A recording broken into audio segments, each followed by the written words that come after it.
Imaginez passer 50 ans sans voir l'amour de votre vie, avec seulement des souvenirs de lettres et de promesses que le temps ne pourrait effacer. Et puis, un jour, par hasard, dans un café au hasard, vous regardez cette personne dans les yeux et vous réalisez que rien n'a changé.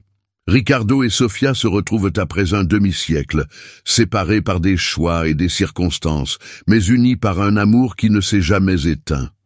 Le destin leur donnera-t-il une seconde chance? Entre rires, larmes et moments époustouflants, vous découvrirez que le véritable amour est indestructible. Restez jusqu'à la fin, car le dénouement de cette histoire vous fera trembler le cœur.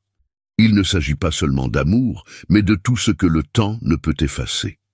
Santa Teresa, avec ses rues étroites et pavées, ressemblait à un lieu tout droit sorti d'un vieux roman.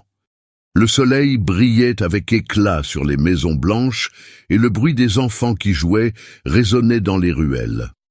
Au milieu de la place principale, Ricardo était assis sur un banc, regardant les passants, les mains croisées derrière la tête, comme si le monde était une pièce jouée rien que pour lui. Selon vous, qu'est-ce qui est le plus difficile? Résoudre un problème d'algèbre ou parler à une jolie fille? A-t-il demandé à Gabriel, son inséparable ami, qui était à côté de lui, en train de mâcher un morceau de pain. Certainement, l'algèbre, on peut toujours trouver quelque chose à dire à une fille, mais on ne peut pas tromper le professeur de mathématiques. Ricardo rit en secouant la tête. Si c'était aussi simple, j'aurais déjà parlé à Sofia. Gabriel haussa un sourcil, curieux. Sofia, celui qui vit dans la bibliothèque avec des piles de livres. Elle a l'air dangereuse, mon ami. Un faux pas, et vous êtes enterré sous un tas de littérature classique. C'est drôle que tu dises ça, a répondu Ricardo, parce que c'est exactement comme ça que nous nous sommes rencontrés. C'était vrai. Ricardo et Sofia s'étaient rencontrés des semaines auparavant lorsqu'elle avait laissé tomber une pile de livres à l'entrée de l'école.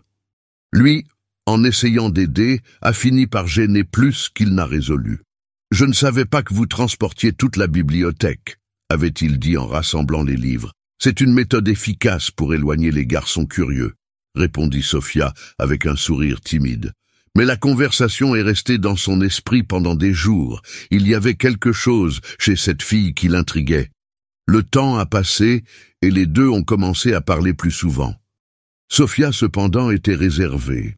Les sentiments qu'elle ne pouvait pas exprimer en personne étaient traduits dans des lettres qu'elle rédigeait avec soin et qu'elle laissait anonymement dans les cahiers de Ricardo. « Sous le ciel de Santa Teresa, où le vent murmure, mon cœur te trouve à chaque coin de rue », disait l'une des lettres, d'une écriture impeccable. Pendant ce temps, Ricardo, fasciné par les messages, discutait du mystère avec Gabriel. « Tu penses que c'est Laetitia ? Elle est douée pour écrire, n'est-ce pas ?» Gabriel éclata de rire. « Ricardo, ce n'est pas parce que quelqu'un sait écrire qu'il est amoureux de toi. C'est peut-être quelqu'un de plus proche. » Sofia, entendant la conversation, dut réprimer un soupir. « Laetitia !»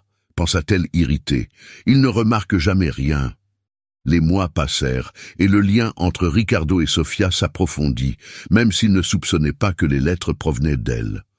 Jusqu'au jour où, dans la cour de l'école, alors que Sofia réorganisait son sac à dos, une enveloppe s'en échappe. Ricardo l'a compris avant qu'elle puisse réagir.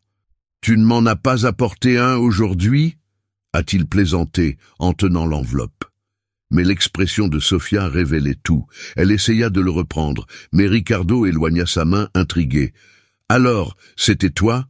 Sofia rougit profondément, sans voix. « Oui, » répondit-il, la voix basse. « Désolé, je ne savais pas comment le dire autrement. » Ricardo la regarda un instant, puis sourit. « Tu aurais pu le dire comme ça. » Il lui prit la main et la guida hors de la cour. Le voyage de retour à la maison fut silencieux, mais rempli d'une énergie qu'ils comprirent tous deux sans avoir besoin de mots. Au bout de la rue, Ricardo se retourna et l'embrassa doucement, comme s'il savait que ce moment serait éternel. Le temps semblait s'être arrêté pour Ricardo, alors qu'il regardait Sofia partir avec sa famille. La gare de Santa Teresa était bondée, mais pour lui, Tout était silencieux, à l'exception des sons sourds de ses propres émotions. « Vous n'êtes pas obligé d'y aller, nous pouvons trouver un moyen d'être ensemble, » supplia-t-il en tenant le bras de Sofia alors qu'elle se préparait à embarquer. « Ricardo, tu sais que je n'ai pas le choix, » a déclaré Sofia les yeux pleins de larmes. « Ma mère pense que c'est mieux pour moi. Elle ne croit même pas à l'amour. Comment puis-je lutter contre cela? Alors combattez pour nous, je me battrai pour toi, » répondit-il, la voix brisée. Mais Sofia se contenta de secouer la tête, incapable de dire autre chose. Lorsque le train a commencé à avancer, Ricardo a couru à côté jusqu'à ce qu'il ne puisse plus suivre. « Promets que tu écriras » a-t-il crié. Sofia hocha la tête, mais au fond de son cœur, elle savait qu'elle ne pourrait pas tenir sa promesse. Sa mère avait été claire. « L'amour est une distraction, Sofia. Concentre-toi sur l'avenir, ou tu finiras comme moi. » Le déménagement à Capital Verde a apporté un nouveau scénario, mais il n'a pas effacé les souvenirs de Ricardo. Sofia essayait de s'adapter à sa nouvelle vie, mais la nuit, seule dans sa chambre, elle regardait les lettres qu'elle lui avait écrites et ressentait un vide grandissant. « Est-ce qu'il pense encore à moi ?» se demanda-t-il. Pendant ce temps, à Santa Teresa, Ricardo faisait de son mieux pour passer à autre chose. Ses amis essayèrent de le distraire, mais rien ne semblait combler le vide laissé par Sofia. « Il faut rencontrer d'autres personnes », a insisté Gabriel. « Peut-être que Laetitia est toujours disponible. » Ricardo se força à sourire. « Ce n'est pas si simple, Gabriel. Sofia n'était pas qu'une fille. Elle était différente. » Gabriel, ne sachant pas quoi répondre, se contenta de lui tapoter le dos. « D'accord, mais cela ne veut pas dire que tu dois vivre comme un moine. » Dans les années qui ont suivi, Ricardo et Sofia se sont liés d'amitié avec d'autres personnes, mais leur relation était marquée par un sentiment d'incomplétude. Ricardo, en particulier, se retrouvait souvent à comparer ses copines à Sofia. « Pourquoi ne vous ouvrez-vous jamais à moi ?» a demandé l'un d'eux lors d'une dispute. Il ne répondit pas, mais il connaissait la vérité. Aucun d'eux n'était Sofia. Sofia a également été confrontée à des difficultés. Bien qu'il se soit marié, il a découvert que l'amour qu'il recherchait était toujours piégé à Santa Teresa. « Vous ne semblez jamais être pleinement ici », a dit un jour son mari. « Peut-être parce qu'une partie de moi ne l'est pas », pensa Sofia, mais elle ne le dit jamais à voix haute. Bien que séparés par le temps et la distance, Ricardo et Sofia partageaient le même vide, le même amour inachevé qui continuait de façonner leur vie. Le café de Capital Verde était petit mais confortable, avec des tables en bois rustique et un étalage rempli de friandises faites maison. Ricardo entra, ôtant son chapeau pour secouer l'eau de pluie qui commençait à tomber. Il faisait une pause entre deux réunions de travail à la recherche d'un moment de tranquillité. Lorsqu'il regarda la ligne, il se figea. Une silhouette familière se tenait devant lui, commandant un café. « Sofia » dit-il, presque incrédule. Sa voix était basse, comme s'il craignait que ce ne soit que le fruit de son imagination. Sofia se retourna lentement, son expression passant de la surprise à un sourire mêlant nostalgie et incrédulité. « Ricardo, est-ce vraiment toi ?» Il rit, toujours choqué. « Je ne sais pas, ça dépend. Me reconnaîtrais-tu encore sans mes vieux cheveux ?» Elle rit en secouant la tête. Les cheveux ont changé, mais les yeux restent les mêmes. Ils s'assirent à une table dans un coin du café, où la conversation commença avec hésitation, comme s'ils ne voulaient pas tous les deux précipiter le moment. « Qu'as-tu fait toutes ces années ?» a demandé Sofia en remuant son café avec une cuillère.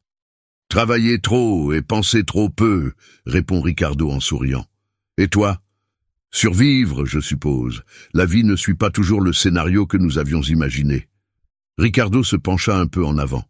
« Et quel était votre scénario ?» Elle détourna le regard, souriant tristement. « Cela n'a plus d'importance, n'est-ce pas? Le temps a une manière cruelle de tout changer. »« Pas tout, » dit-il en la regardant directement. Sofia rougit légèrement, mais garda son regard. La conversation s'est ensuite déroulée plus facilement. Ils ont parlé d'emplois perdus, de familles et de rêves. Ils ont découvert que leur chemin s'était croisé d'innombrables fois sans qu'ils s'en rendent compte, comme les pièces d'un puzzle attendant de s'assembler. « Es-tu allé dans cette bibliothèque de la rue centrale ?» a demandé Ricardo, surpris. « J'étais, mais je n'ai jamais rendu un livre à temps, si cela peut vous rassurer, » a plaisanté Sofia. « Ah, donc c'est toi qui me mettais en retard » a-t-il répondu avec un sourire. « Je pense que nous avons des comptes à régler. » Les retrouvailles ont été pleines d'émotions, mais il y avait quelque chose en plus. Une légèreté, une touche d'humour, qui ont rendu le moment encore plus spécial. Lorsqu'ils quittèrent le café, la pluie s'était arrêtée, mais la tempête à l'intérieur d'eux commençait tout juste à se calmer. Ricardo et Sofia décidèrent de ne plus perdre de temps. Ils ont planifié un voyage à travers la campagne, un voyage qui ressemblait à un clin d'œil aux rêves qu'ils avaient partagés il y a des décennies. Le premier arrêt était le parc d'Asflore, où les champs de lavande s'étendaient à perte de vue. « Pensez-vous que nous pouvons encore marcher ici sans avoir mal demain ?»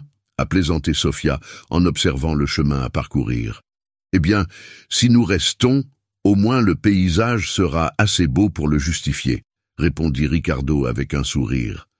Ils rirent et le son résonna sur tout le terrain, apportant un sentiment de jeunesse qu'ils avaient tous deux oublié. Les conversations coulaient facilement, mêlant souvenirs et histoires du présent. Sofia a mentionné les livres qu'elle n'a jamais réussi à rendre, et Ricardo a avoué avoir collectionné des dessins de cartes, rêvant de parcourir le monde. « Et maintenant, nous sommes ici, en voyage, » dit-il en s'arrêtant pour la regarder.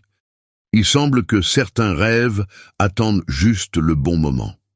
Ensuite, ils se sont dirigés vers la Praça dos Encantos, où les musiciens de rue jouaient de douces mélodies, tandis que les touristes admiraient les fontaines ornementales.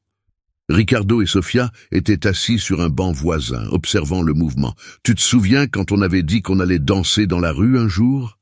a-t-il demandé, avec une lueur espiègle dans les yeux. Sofia a ri. « Si je me souviens bien, tu as promis de danser le flamenco. J'attends toujours. Votre souhait est mon ordre, » dit-il en se levant et en essayant d'imiter les mouvements précis d'un danseur de flamenco. Les marches étaient maladroites, mais l'enthousiasme de Ricardo était contagieux. Sofia a ri jusqu'aux larmes. « Tu as définitivement 2 pieds gauches » s'est-elle exclamée. « 2 pieds de gauche, mais un cœur droit » répondit-il en s'inclinant de manière exagérée. Ce soir-là, pendant un dîner dans une taverne locale, Ricardo devint sérieux un instant. Il sortit quelque chose de sa poche, une petite bague qu'il avait achetée en chemin. « Sofia, j'ai passé la moitié de ma vie sans toi. Je ne veux pas dépenser ce qu'il me reste comme ça. Accepterez-vous de m'épouser ?» Sofia resta silencieuse un moment, émue. Puis, avec un sourire, il a dit « Seulement si tu promets de ne plus jamais essayer de danser le flamenco. »« Je le promets !» répondit-il en riant, en glissant la bague à son doigt. Le jour du mariage arriva, et la petite église de Santa Teresa était ornée de fleurs sauvages et de bougies qui projetaient une douce lumière sur les murs de pierre. Enfants, petits-enfants et amis se sont réunis, remplissant l'espace de sourires et de murmures de joie. Ricardo était à l'autel, ajustant son costume, tandis que ses petits-enfants murmuraient quelque chose le disant qu'il était plus nerveux que lors de n'importe quelle réunion d'affaires. Lorsque Sofia entra, le silence prit le dessus. Elle portait une simple robe blanche, mais sa façon de marcher donnait l'impression que le temps ralentissait. Ricardo sourit, le même sourire dont elle se souvenait de sa jeunesse. « Tu es magnifique, » dit-il, alors qu'elle s'approchait. « Et tu... »« Je transpire, » répondit doucement Sofia, provoquant un rire de la part d'eux deux. La cérémonie était intime et émouvante. Lorsqu'ils ont échangé leurs vœux, Ricardo a veillé à inclure une touche d'humour. « Je promets de ne plus jamais perdre un livre que vous me prêtez et d'essayer d'apprendre à danser sans me détruire les pieds. » Tout le monde a ri. Mais l'étincelle dans les yeux de Sofia a montré que ces mots contenaient bien plus que du rire. Après le mariage, la célébration s'est poursuivie dans les jardins de l'église. Les enfants couraient entre les tables pendant que les adultes partageaient des histoires. un des amis de Ricardo apportait un toast. Leur histoire est la preuve que le véritable amour n'a pas de date d'expiration, et parfois, l'attente vaut chaque seconde. Plus tard, à l'hôtel, Ricardo et Sofia ont partagé un moment de silence en regardant le ciel étoilé par la fenêtre. « Peux-tu croire que nous l'avons finalement fait ?» demanda-t-elle en posant sa tête sur son épaule. « Non seulement j'y crois, mais je ne peux m'empêcher de penser à tout ce qui m'aurait manqué si je ne t'avais pas rencontré dans ce café, » répondit Ricardo en l'embrassant doucement sur le front. Cette nuit-là, alors qu'ils étaient couchés côte à côte, Ricardo commença à ressentir un inconfort inattendu. Sofia remarqua son expression et demanda, inquiète, « Est-ce que tout va bien, mon amour? Reste juste avec moi, » dit-il en lui tenant la main. Sofia sentit le poids du moment, mais resta à ses côtés, revivant dans son esprit chaque souvenir qu'ils avaient reconstruit ensemble. « Je t'aime, Sofia, je t'ai toujours aimé. » murmura-t-il en fermant les yeux. Sofia lui tint la main jusqu'à ce que le silence remplisse la pièce. Des larmes coulaient sur son visage, mais la douleur accompagnait un sentiment de paix. Ils avaient vécu ce qui semblait impossible. Lors des funérailles de Ricardo, Sofia a choisi de réciter un vieux poème, un de ceux qu'elle avait écrit pour lui dans sa jeunesse. Sous le ciel de Santa Teresa, où le vent murmure, mon cœur te trouve à chaque coin de rue, lit-elle, la voix brisée. L'émotion s'empare de tout le monde, mais Sofia reste ferme. Puis, levant les yeux vers le ciel, il murmura « Jusqu'à ce que nous nous revoyions ». Elle savait que l'amour qu'ils partageaient transcenderait le temps et l'espace, la guidant tout au long de sa vie.